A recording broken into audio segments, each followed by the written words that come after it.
Welcome to The Signalman, one of Charles Dickens' most haunting and celebrated ghost stories. First published in 1866, this atmospheric tale blends Victorian railway life with mystery, suspense, and the supernatural. Settle in and enjoy this timeless classic. "Hello, below there!" When he heard a voice thus calling to him, he was standing at the door of his box, with a flag in his hand, furled round its short pole. One would have thought, considering the nature of the ground, that he could not have doubted from what quarter the voice came. But instead of looking up to where I stood, on the top of the steep cutting nearly over his head, he turned himself about and looked down the line. There was something remarkable in his manner of doing so, though I could not have said, for my life, what. But I know it was remarkable enough to attract my notice, even though his figure was foreshortened and shadowed, down in the deep trench, and mine was high above him, so steeped in the glow of an angry sunset that I had shaded my eyes with my hand before I saw him at all. "Hallo, below!" From looking down the line he turned himself about again, and raising his eyes saw my figure high above him. "Is there any path by which I can come down and speak to you?"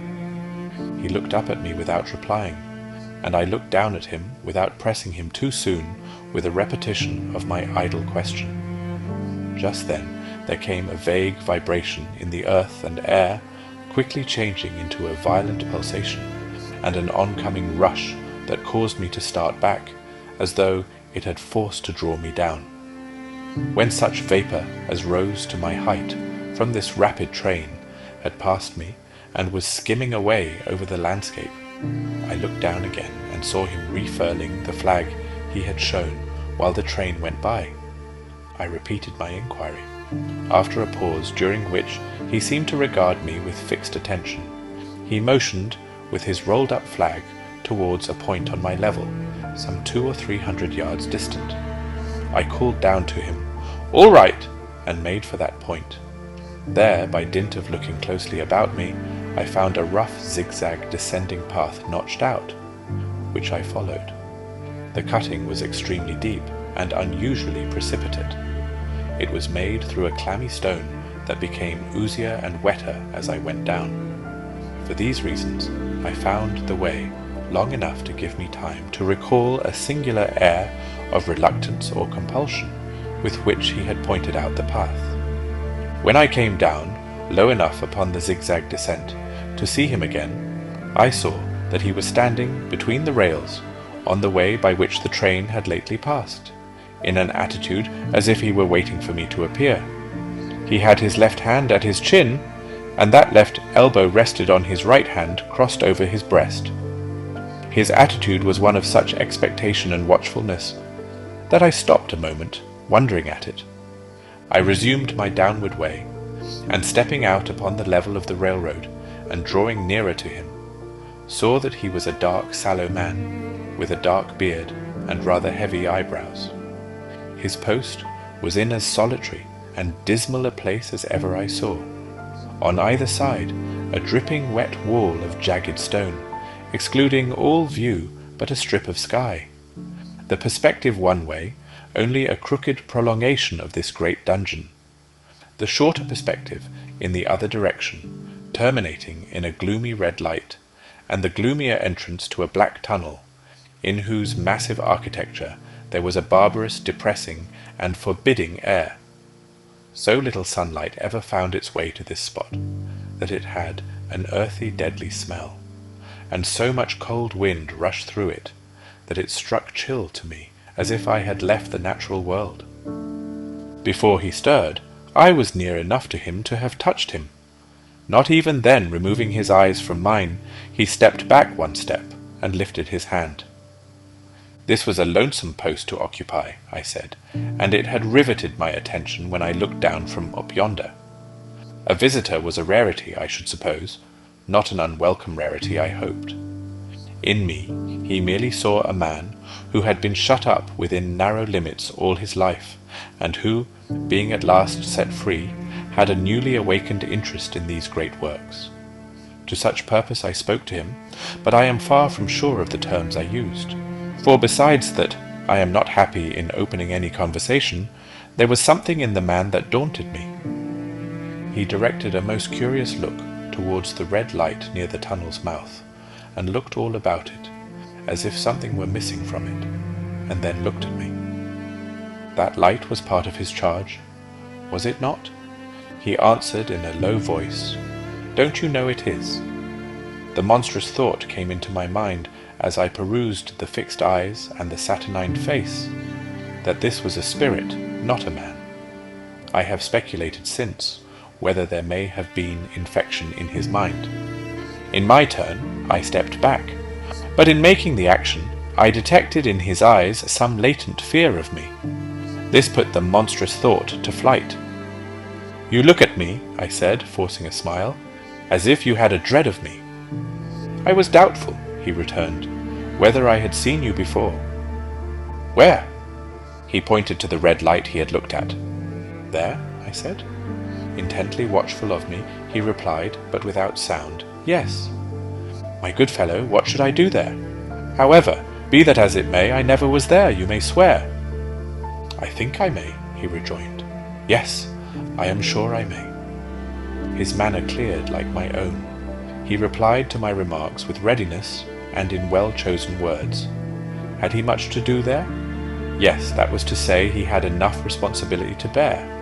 But exactness and watchfulness were what was required of him, and of actual work, manual labour, he had next to none. To change that signal, to trim those lights, and to turn this iron handle now and then, was all he had to do under that head. Regarding those many long and lonely hours of which I seemed to make so much, he could only say that the routine of his life had shaped itself into that form, and he had grown used to it. He had taught himself a language down here, if only to know it by sight, and to have formed his own crude ideas of its pronunciation could be called learning it. He had also worked at fractions and decimals, and tried a little algebra, but he was, and had been as a boy, a poor hand at figures. Was it necessary for him, when on duty, always to remain in that channel of damp air, and could he never rise into the sunshine from between those high stone walls? Why, that depended upon times and circumstances. Under some conditions there would be less upon the line than under others, and the same held good as to certain hours of the day and night. In bright weather he did choose occasions for getting a little above these lower shadows, but being at all times liable to be called by his electric bell, and at such times listening for it with redoubled anxiety, the relief was less than I would suppose.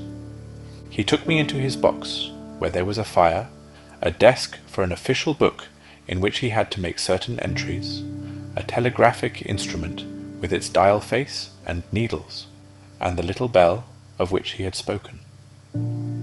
On my trusting that he would excuse the remark that he had been well educated, and, I hoped I might say without offence, perhaps educated above that station, he observed that instances of slight incongruity in such wise would rarely be found wanting among large bodies of men, that he had heard it was so in workhouses, in the police force, even in that last desperate resource, the army, and that he knew it was so, more or less, in any great railway staff. He had been, when young, if I could believe it, sitting in that hut, he scarcely could, a student of natural philosophy, and had attended lectures, but he had run wild, misused his opportunities, gone down, and never risen again. He had no complaint to offer about that. He had made his bed, and he lay upon it. It was far too late to make another. "All that I have here condensed," he said in a quiet manner, with his grave dark regards divided between me and the fire. He threw in the word "sir" from time to time, and especially when he referred to his youth, as though to request me to understand that he claimed to be nothing but what I found him. He was several times interrupted by the little bell, and had to read off messages and send replies. Once he had to stand without the door and display a flag as a train passed, and make some verbal communication to the driver. In the discharge of his duties I observed him to be remarkably exact and vigilant, breaking off his discourse at a syllable, and remaining silent until what he had to do was done. In a word, I should have set this man down as one of the safest of men to be employed in that capacity, but for the circumstance that while he was speaking to me, he twice broke off with a fallen colour, turned his face towards the little bell when it did not ring, opened the door of the hut, which was kept shut to exclude the unhealthy damp, and looked out towards the red light near the mouth of the tunnel. On both of those occasions, he came back to the fire with the inexplicable air upon him, which I had remarked, without being able to define, when we were so far asunder. Said I, when I rose to leave him, "You almost make me think that I have met with a contented man." I'm afraid I must acknowledge that I said it to lead him on. "I believe I used to be so," he rejoined, in the low voice in which he had first spoken. "But I am troubled, sir, I am troubled." He would have recalled the words if he could. He had said them, however, and I took them up quickly. "With what? What is your trouble?" "It is very difficult to impart, sir. It is very, very difficult to speak of. If ever you make me another visit, I will try to tell you." "But I expressly intend to make you another visit. Say, when shall it be?" "I go off early in the morning, and I shall be on again at 10 tomorrow night, sir." "I will come at 11. He thanked me, and went out at the door with me. "I'll show my white light, sir," he said, in his peculiar low voice, "till you have found the way up. When you have found it, don't call out, and when you are at the top, don't call out." His manner seemed to make the place strike colder to me, but I said no more than, "Very well." "And when you come down tomorrow night, don't call out. Let me ask you a parting question. What made you cry, 'Hallo, below there,' tonight?" "Heaven knows," said I. "I cried something to that effect." "Not to that effect, sir. Those were the very words. I know them well." "Admit those were the very words. I said them, no doubt, because I saw you below." "For no other reason." "What other reason could I possibly have?" "You had no feeling that they were conveyed to you in any supernatural way?" "No." He wished me good night and held up his light. I walked by the side of the down line of rails, with a very disagreeable sensation of a train coming behind me, until I found the path. It was easier to mount than to descend, and I got back to my inn without any adventure. Punctual to my appointment, I placed my foot on the first notch of the zigzag next night, as the distant clocks were striking 11. He was waiting for me at the bottom, with his white light on. "I have not called out," I said when we came close together. "May I speak now?" "By all means, sir." "Good night, then, and here's my hand." "Good night, sir, and here's mine." With that, we walked side by side to his box, entered it, closed the door, and sat down by the fire.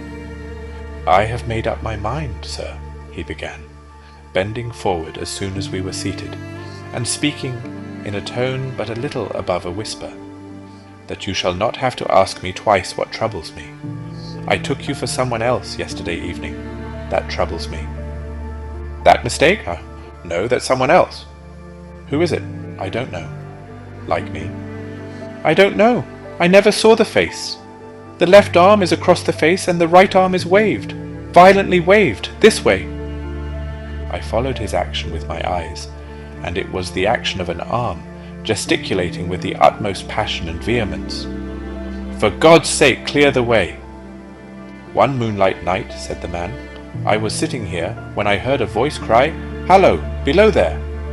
I started up, looked from that door, and saw this. Someone else standing by the red light near the tunnel, waving as I just now showed you. The voice seemed hoarse with shouting, and it cried, 'Look out, look out!' and then again, 'Hallo, below there, look out!' I caught up my lamp, turned it on red, and ran towards the figure, calling, 'What's wrong? What has happened? Where?' It stood just outside the blackness of the tunnel. I advanced so close upon it that I wondered at its keeping the sleeve across its eyes. I ran right up at it, and had my hand stretched out to pull the sleeve away when it was gone. "Into the tunnel," said I. "No, I ran on into the tunnel 500 yards. I stopped and held my lamp above my head, and saw the figures of the measured distance, and saw the wet stains stealing down the walls and trickling through the arch. I ran out again, faster than I had run in, for I had a mortal abhorrence of the place upon me. And I looked all round the red light with my own red light, and I went up the iron ladder to the gallery atop of it, and I came down again, and ran back here. I telegraphed both ways. "An alarm has been given. Is anything wrong?" The answer came back both ways.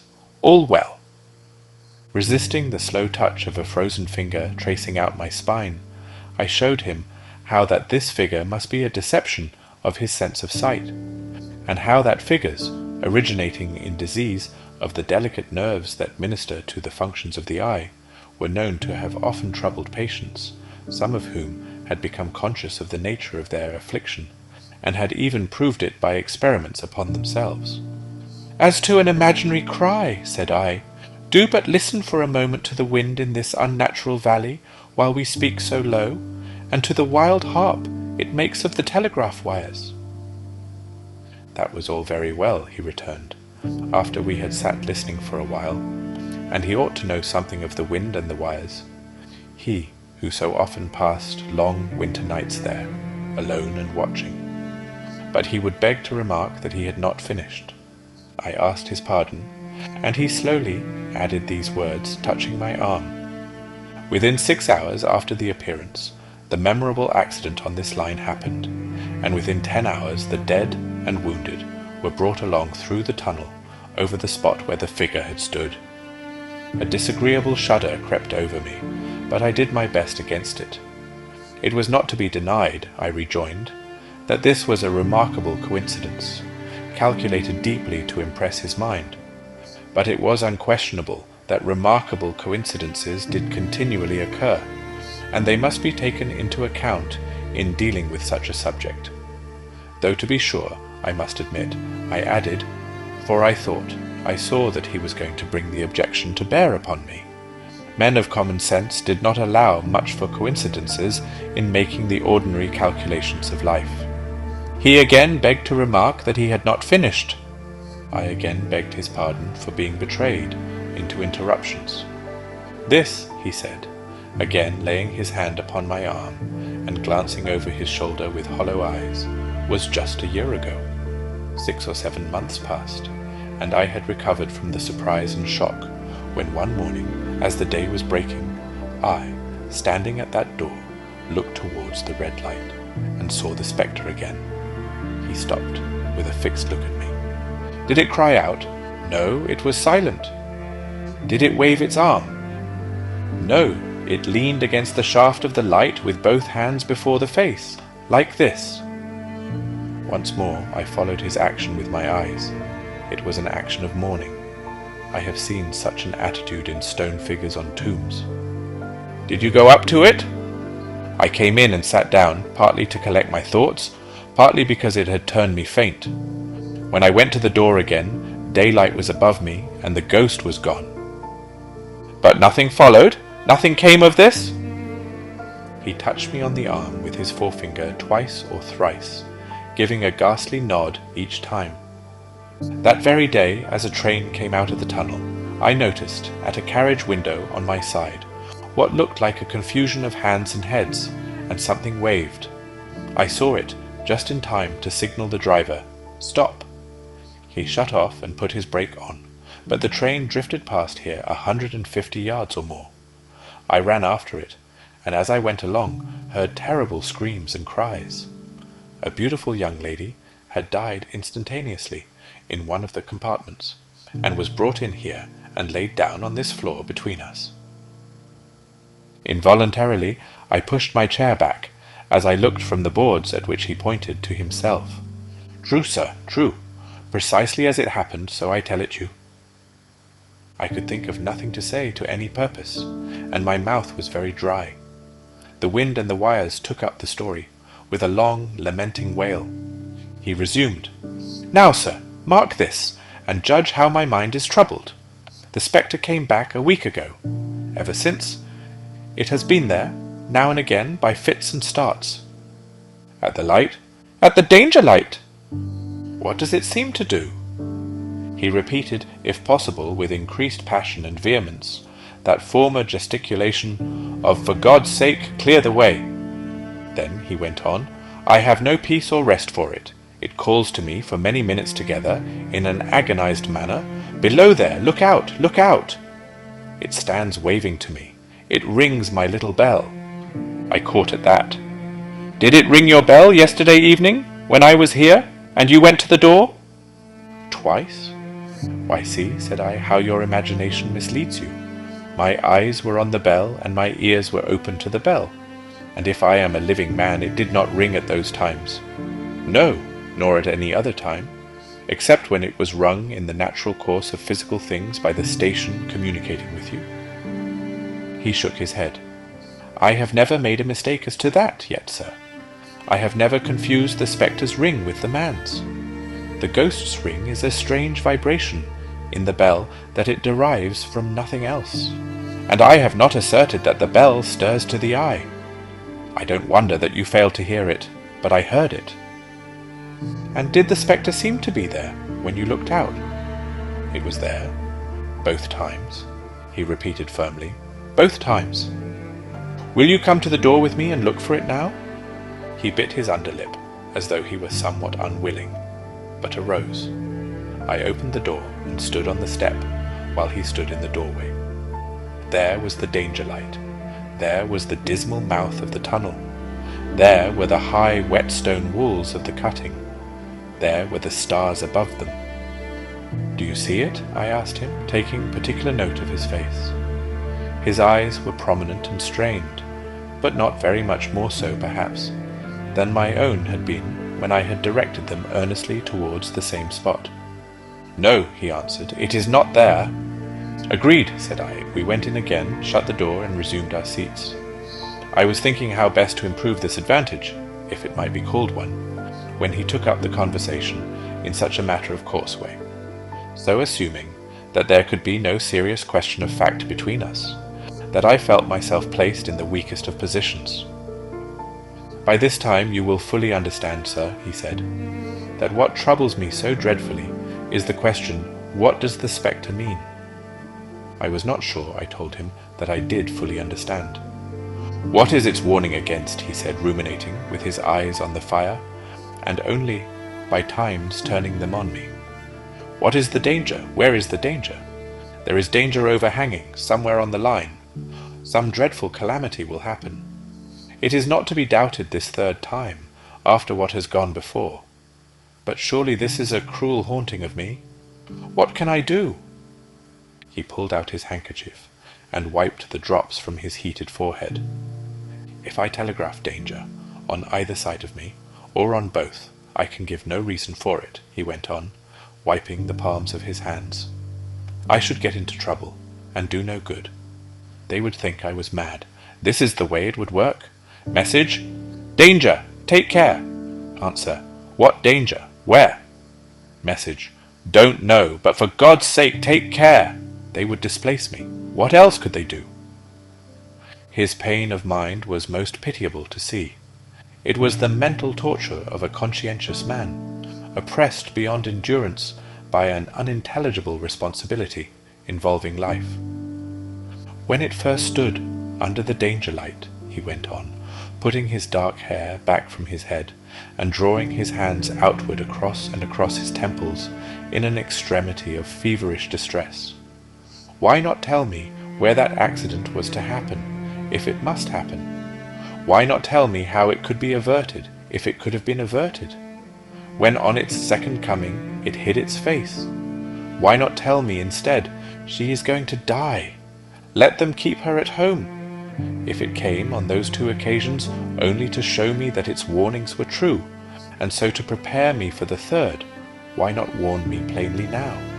And I, Lord help me, a mere poor signal man on this solitary station. Why not go to somebody with credit to be believed, and power to act?" When I saw him in this state, I saw that for the poor man's sake, as well as for the public safety, what I had to do for the time was to compose his mind.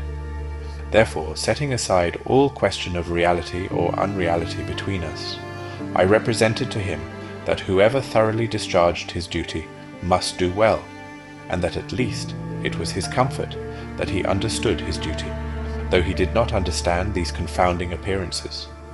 In this effort I succeeded far better than in the attempt to reason him out of his conviction.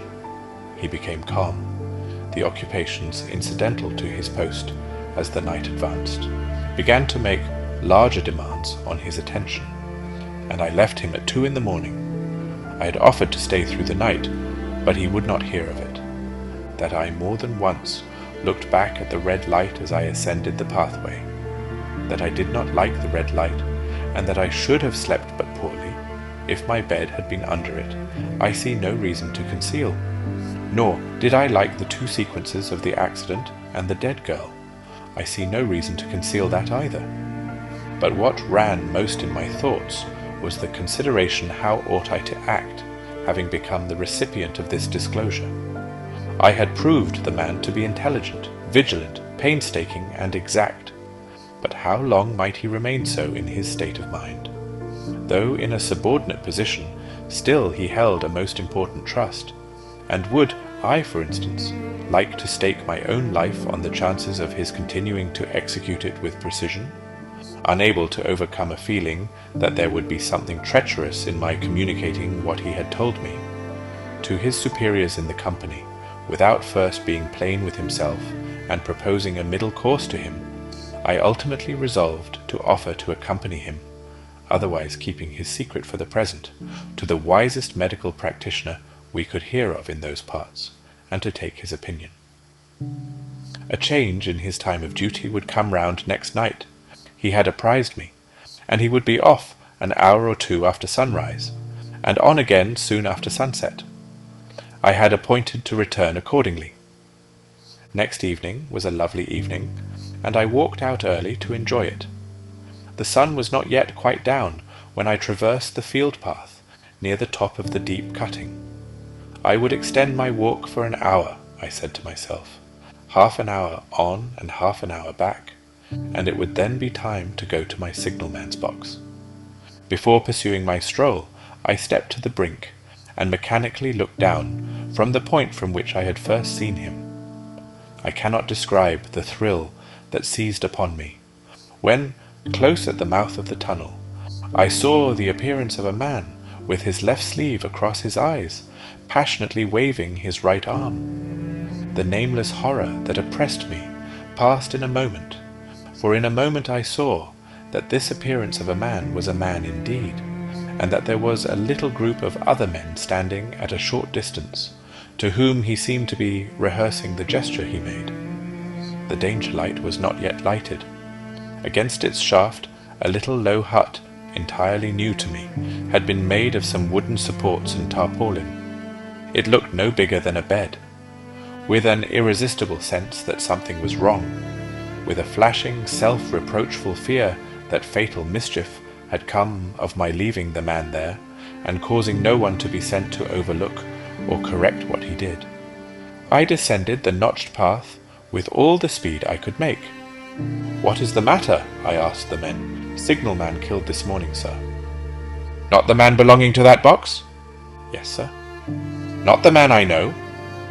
"You will recognize him, sir, if you knew him," said the man who spoke for the others, solemnly uncovering his own head and raising an end of the tarpaulin, "for his face is quite composed." "Oh, how did this happen? How did this happen?" I asked, turning from one to another as the hut closed in again. "He was cut down by an engine, sir. No man in England knew his work better. But somehow he was not clear of the outer rail. It was just at broad day. He had struck the light and had the lamp in his hand. As the engine came out of the tunnel, his back was towards her, and she cut him down. That man drove her, and was showing how it happened. Show the gentleman, Tom." The man, who wore a rough dark dress, stepped back to his former place at the mouth of the tunnel. "Coming round the curve in the tunnel, sir," he said. "I saw him at the end, like as if I saw him down a perspective glass. There was no time to check speed, and I knew him to be very careful. As he didn't seem to take heed of the whistle, I shut it off when we were running down upon him, and called to him as loud as I could call. "What did you say?" "I said, 'Below there, look out, look out! For God's sake, clear the way!'" I started. "Ah, it was a dreadful time, sir. I never left off calling to him. I put this arm before my eyes, not to see, and I waved this arm to the last, but it was no use." Without prolonging the narrative to dwell on any one of its curious circumstances more than on any other, I may, in closing it, point out the coincidence that the warning of the engine driver included not only the words which the unfortunate signalman had repeated to me as haunting him, but also the words which I myself, not he, had attached, and that only in my own mind, to the gesticulation he had imitated. Thank you for listening to The Signalman by Charles Dickens. We hope you enjoyed this haunting Victorian classic. If you would like to hear more timeless stories from the public domain, please consider subscribing and joining us again for another journey into classic literature. Until next time, thank you for listening.